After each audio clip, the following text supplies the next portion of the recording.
गिबिसिनथारावहाय बयनिसिमबो गोदान बोसोरनि अननाय आरो मोजां मोननाय खुलुमनाय नोंथांमोन बयनिबो जासिगोरबाय।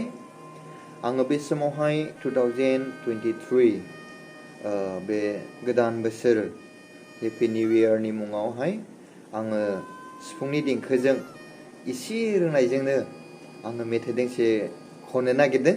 नोंथांमोनहा खोनासंबानो जाबाय। आङो सोलोंहांदोंसो, गोरोन्थि जायोबा निमाहा हो।